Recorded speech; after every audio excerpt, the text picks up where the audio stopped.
तर या होत्या या घडीच्या महत्त्वाच्या बातम्या। आता बघूया इतर काही बातम्यांचा वेगवान आढावा। वाल्मिक कराडच्या खंडणी प्रकरणातील जामिनावर 23 तारखेला सुनावणी होणार आहे। आरोपीच्या वकिलांनी विनंती केल्यानं कोर्टानं पुढची तारीख दिली आहे। वाल्मिक कराड प्रकरणात भाजपचे माजी नगरसेवक दत्ता खाडे यांची सीआयडी कडून चौकशी होण्याची शक्यता आहे। दत्ता खाडे यांना फर्ग्युसन रोडवर जागा खरेदीबाबत चौकशीसाठी बोलवण्यात आल्याची माहिती मिळते। कोल्हापूर जिल्ह्याचे पालकमंत्रीपद हुकल्यानं हसन मुश्रीफ नाराज असल्याचं दिसून आलं। जनतेच्या मनात मीच पालकमंत्री असल्याचं म्हणत त्यांनी नाराजी बोलून दाखवली। मी माझ्या भावना अजित पवारांकडे पोहोचवल्याचंही ते म्हणाले। पालकमंत्री पदावरून एकनाथ शिंदे नाराज असल्याची चर्चा सुरू आहे। उपमुख्यमंत्री एकनाथ शिंदे सध्या साताऱ्याच्या दरेगावात गेल्यानं नाराजीच्या चर्चांना पुन्हा उधाण आलं।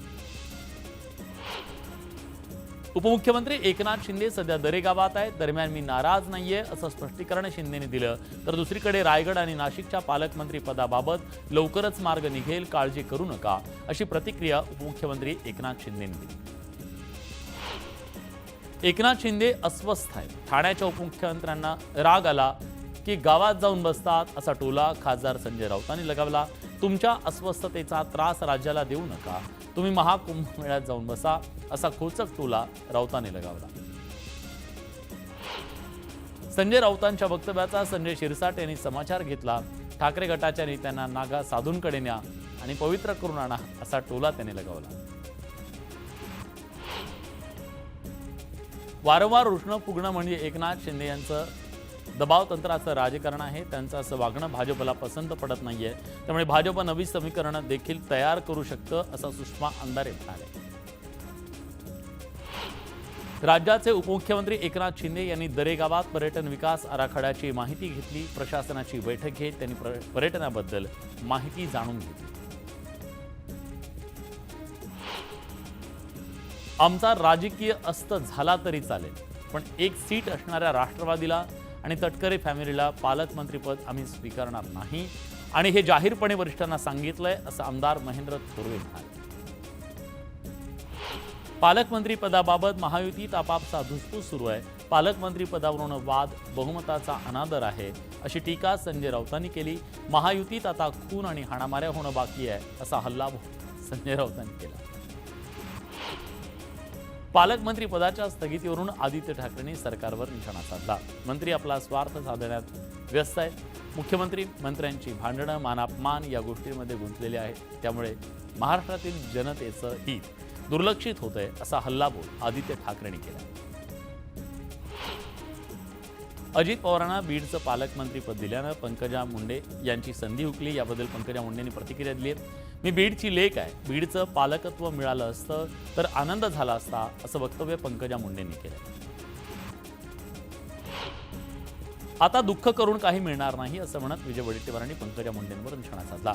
एक ओबीसीचं मत घेऊन सत्तेवर आलात, ओबीसींच्या नेत्यांना मात्र पद्धतशीरपणे नेतृत्वहीन करण्याचा भाजपचा प्रयत्न आहे असा आरोप वडेट्टीवारांनी केला। पालकमंत्री पदावरून महायुतीत वाद चव्हाट्यावर आला। नाशिक आणि रायगडच्या पालकमंत्री पदाला स्थगिती देण्यात आली आहे। महायुती सरकारच्या निर्णयामुळे मंत्री आदिती तटकरे आणि मंत्री गिरीश महाजन यांना मोठा धक्का बसला। पालकमंत्रीपदी गिरीश महाजन यांची नियुक्ती करण्यात आल्यानंतर येवल्यात त्यांच्या समर्थकांनी अभिनंदनाचे बॅनर्स लावले। मात्र अवघ्या 24 तासात निर्णयाला स्थगिती देण्यात आल्यानं गिरीश महाजनांच्या समर्थकांचा हिरमोड झाला। नाशिकच्या पालकमंत्री पदाच्या स्थगितीबाबत दादा भुसेंनी बोलण्यास नकार दिलाय। याविषयी काहीही बोलणार नाही, मी काम करणारा कार्यकर्ता आहे आणि कायम काम करत राहणार असं वक्तव्य दादा भुसेंनी केलं।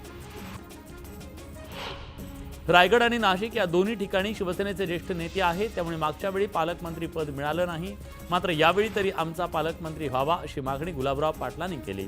तर आमच्या नेत्याच्या हक्कासाठी मागणी करणं म्हणजे वाद नाही असं गुलाबराव पाटील म्हणाले। सांगलीच्या विटा शासकीय निवासी शाळेत 23 विद्यार्थ्यांना विषबाधा झाली। पोटदुखी, मळमळीचा त्रास झाल्यानं विद्यार्थ्यांना रुग्णालयात दाखल करण्यात आलं। मटणाच्या जेवणातून विषबाधा झाल्याचा प्राथमिक अंदाज आहे।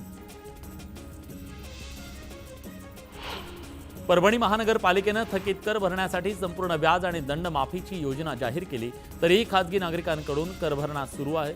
मात्र शासकीय कार्यालयाकडून याला प्रतिसाद मिळत नाहीये, त्यामुळे शहरातील विकास कामं रखडली आहेत. श्री विठ्ठल रुक्मिणीच्या भाविकांची पंढरपुरात गर्दी वाढतीये, त्यामुळे गर्दीवर नियंत्रण ठेवण्यासाठी AI प्रणालीचा वापर केला जाणार आहे. त्यासाठी जिल्हा आपत्ती व्यवस्थापन समितीकडून सरकारकडे 2 कोटी अनुदानाची मागणी करण्यात आली आहे. हिंगोली जिल्ह्यातल्या सेनगाव, औंढा नागनाथ आणि हिंगोली या 3 तालुक्यांचा मानव विकास मिशनमध्ये समावेश आहे. गावापासून दूर असलेल्या शाळेत मुलींना जाण्यासाठी सुकर व्हावं यासाठी विद्यार्थ्यांना मोफत सायकल मिळतात. पण शैक्षणिक वर्ष संपत आलं तरी मुलींना यंदा सायकल मिळालेली नाही. अहिल्यानगर जवळ असलेल्या KK रेंज या लष्कराच्या युद्धसरावाच्या भूमीवर मित्र राष्ट्राच्या सैन्यांसमोर तब्बल 2 तास युद्धसराव रंगला. लष्कराचे टियाणी हेलिकॉप्टर्स, अवाढव्य रणगाडे, तोफांचा मारा, गोळीबार हा युद्धभूमीवरचा सगळा थरार प्रात्यक्षिकांमध्ये पाहायला मिळाला. बंजारा समाजाची ग्रामपंचायत म्हणून ओळखल्या जाणाऱ्या आलियाबाद ग्रामपंचायतीला केंद्र सरकारनं दिल्लीच्या प्रजासत्ताक दिन सोहळ्याचं विशेष निमंत्रण दिलं. त्यामुळे धाराशिव जिल्ह्याच्या शिरपेचात मानाचा तुरा खोवला गेला. इंदापूर कृषी उत्पन्न बाजार समितीच्या वतीनं सालाबादप्रमाणे घोड्यांचा बाजार कृषी प्रदर्शनाचं आयोजित करण्यात आलंय. बाजार समितीच्या घोडे बाजारात घोडे आले असून त्यांच्या सजावटीसाठी लागणारे दुकानं सजली आहेत. बीड जिल्ह्यात मोठ्या प्रमाणात बोगस शेतकऱ्यांच्या नावानं पीक विमा भरल्याचा धक्कादायक प्रकार समोर आला. केज तालुक्यात 2023च्या कालावधीत सुमारे 80% गावांमध्ये ग्रामपंचायत, गायरान जमीन, शासकीय जमीन, लघु पाटबंधारे जमीन, देवस्थान, पडीक क्षेत्रावर 680 बोगस खातेदारांनी वेगवेगळ्या नावानं पीक विमा भरल्याचं उघडकीस आलं. नंदुरबारमधील तणावाची परिस्थिती आता काहीशी निवळली आहे. शहरातील सगळ्या व्यापाऱ्यांनी दुकानं उघडली आहेत, मात्र तरीही काही ठिकाणी तणावपूर्ण शांतता आहे. पोलिसांनी कडेकोट बंदोबस्त ठेवला आहे. विविध औषध उपचार केल्यानंतर बुलढाण्यातल्या केस गळतीच्या रुग्णांमध्ये घट झाली आहे. केस गळती झालेल्यांना पुन्हा नव्यानं केस यायला सुरुवात झाली आहे. औषधोपचारांना सकारात्मक प्रतिसाद मिळत असल्याची माहिती तज्ज्ञांनी दिली. तोरणा गडावरील झुंजार माचीवर पर्यटकांना बिबट्याचं दर्शन झालंय. बिबट्याचं वास्तव्य पर्यटकांनी मोबाईल कॅमेऱ्यात कैद केलंय. बिबट्या खाद्याच्या शोधात वर आल्याचा अंदाज वर्तवण्यात आला. रत्नागिरी जिल्ह्यातल्या दापोली तालुक्यातील खाडीपट्टीतील गावं मुख्य प्रवाहाशी जोडण्याचा प्रयत्न सुरू आहे. गावाकडे रस्ते नसल्यानं रस्त्याच्या बांधकामांना सुरुवात करण्यात आली आहे. त्यामुळे नागरिकांना काहीसा दिलासा मिळाला आहे. नाशिकमधून एक अतिशय धक्कादायक बातमी समोर येते. नाशिकमध्ये 8 वर्षाच्या गतिमंद अल्पवयीन मुलावर लैंगिक अत्याचार करून त्याची हत्या करण्यात आल्याची घटना घडली आहे. नाशिक रोड गंधर्वनगरी भागातली ही घटना आहे. नाशिकचा उपनगर पोलीस घटनास्थळी दाखल झाले आहेत. लैंगिक अत्याचार करून इमारतीच्या 6व्या मजल्यावरून फेकून दिल्याचा संशय व्यक्त करण्यात येतोय. नव्यानं बांधकाम सुरू असलेल्या बांधकाम साईटवरची ही घटना आहे आणि त्यामुळे परिसरात एकच खळबळ उडाली आहे. लक्ष्मण घाटोड आपले प्रतिनिधी आता आपल्यासोबत आहेत. लक्ष्मण, काय तपशील आहे याबद्दलचा? नाशिक रोड गंधर्वनगरी भागातील ही धक्कादायक आणि तितकीच संतापजनक अशा प्रकारची घटना आहे. एक 8 वर्षाचा चिमुकला होता. त्याच्यावरती याच परिसरातल्या एका संशयिताने अनैसर्गिक पद्धतीने लैंगिक अत्याचार केले आणि त्यानंतर या मुलाची हत्या करून त्याला इमारतीच्या 6व्या मजल्यावरून फेकून दिल्याचा संशय जो आहे तो या सगळ्या प्रकरणात पोलिसांना आहे. खरं तर काल सायंकाळच्या सुमारास ही सगळी घटना घडलेली होती. या सगळ्या घटनेनंतर पोलिसांनी या सगळ्या प्रकरणात अकस्मात मृत्यूची नोंद सुरुवातीला केलेली होती. मात्र ज्या वेळेला या मुलाचा पोस्टमॉर्टम रिपोर्ट अर्थात PM रिपोर्ट ज्या वेळेला हातामध्ये आला त्यावेळेला पोलिसांना ही धक्कादायक घटना घडल्याचं समोर आलं. त्यामध्ये या अल्पवयीन मुलावर अनैसर्गिक पद्धतीने लैंगिक अत्याचार जो आहे तो करण्यात आल्याचं समोर आलेलं आहे. आणि या सगळ्या प्रकरणामध्ये नाशिकच्या उपनगर पोलीस ठाण्यामध्ये एका अज्ञात संशयिताच्या विरोधामध्ये गुन्हा देखील दाखल करण्यात आलेला आहे आणि या संशयिताच्या शोधासाठी पोलिसांकडून काही पथकं देखील रवाना करण्यात आलेली आहे. धन्यवाद तुम्ही दिलेल्या सगळ्या सविस्तर माहितीबद्दल. पाटण तालुक्यातल्या शेतकऱ्यांच्या गवत आणि कडब्याच्या गंजी पेटवण्याचं सत्र सुरू आहे. मागील 3 दिवसात 5 शेतकऱ्यांच्या गवताला आग लावण्यात आली. त्यामुळे जनावरांच्या चाऱ्याचा प्रश्न निर्माण होण्याची शक्यता आहे.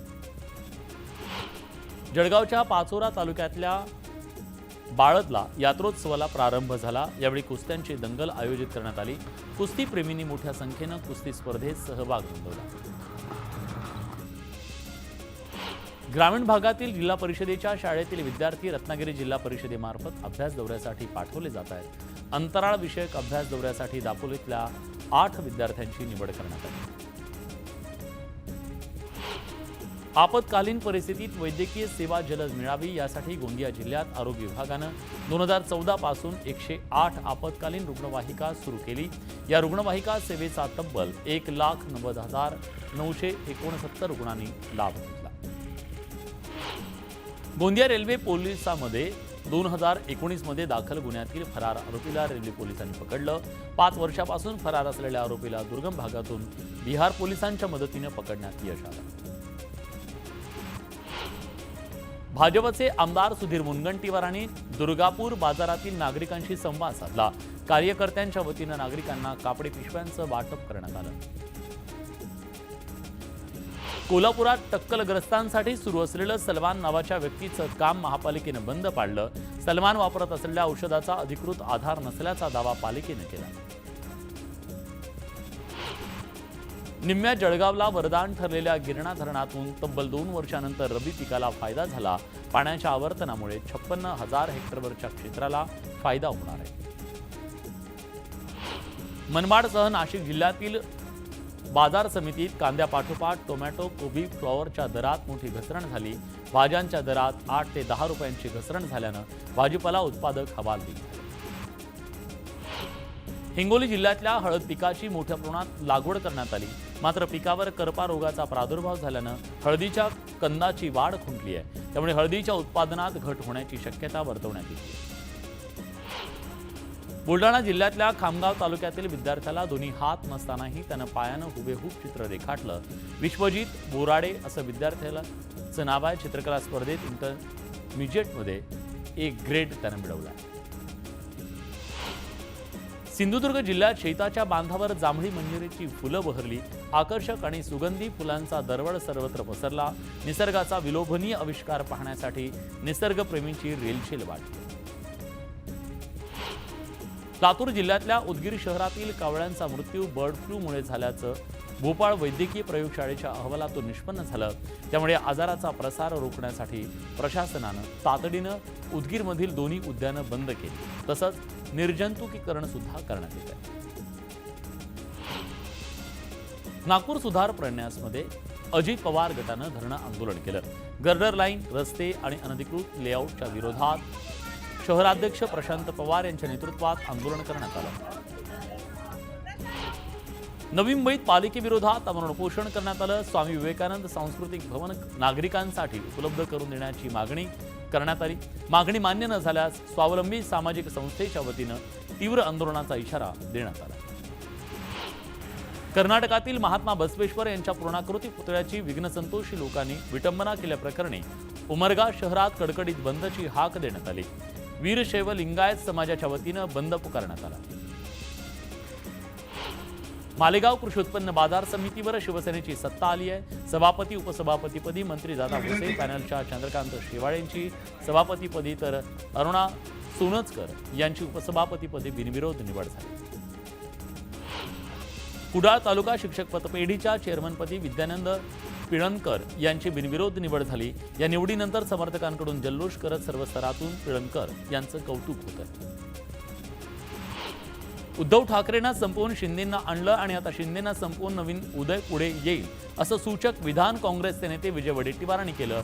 त्यामुळे वडेट्टीवारांनी उल्लेख केलेला उदय नेमका कोण याबद्दल राजकीय वर्तुळात चर्चांना उधाण आलं। एकनाथ शिंदे आणि माझ्यात कुणीही वाद निर्माण करण्याचा प्रयत्न करू नये। शिंदे आणि माझे राजकारणाच्या पलीकडचे संबंध आहेत असं म्हणत उदय सामंतांनी वडेट्टीवार आणि राऊतांना प्रत्युत्तर दिलंय। राऊतांचं वक्तव्य बालिशपणाचं असल्याची टीका सामंतांनी केली। विजय वडेट्टीवारांच्या वक्तव्याला संजय राऊतांनी दुजोरा दिला। उदय सामंतांसोबत 20 आमदार आहेत, शिंदे रुसले तेव्हाच उदय होणार होता असं राऊत म्हणाले। एकनाथ शिंदे लपून छपून नाराजी व्यक्त करत नाहीत. ते मुख्यमंत्री असतानाही दरेगावी जात होते. राहता राहिला उदय सामंतांचा प्रश्न. त्यांच्याकडे 20 नाही तर 60 आमदार आहेत. मी त्यांच्या सोबत आणि ते माझ्या सोबत आहेत असा टोला संजय शिरसाट यांनी विरोधकांना लगावला. विजय वडेट्टीवारांचं विधान म्हणजे नव्या समीकरणाची नांदी असू शकते असं सुषमा अंधारे म्हणाल्या.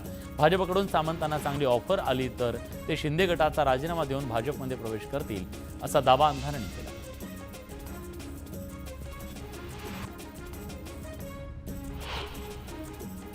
यासोबत बुलेटिनमध्ये एक छोटासा ब्रेक. कुठे जाऊ नका, पहा फक्त न्यूज 18 लोकमत.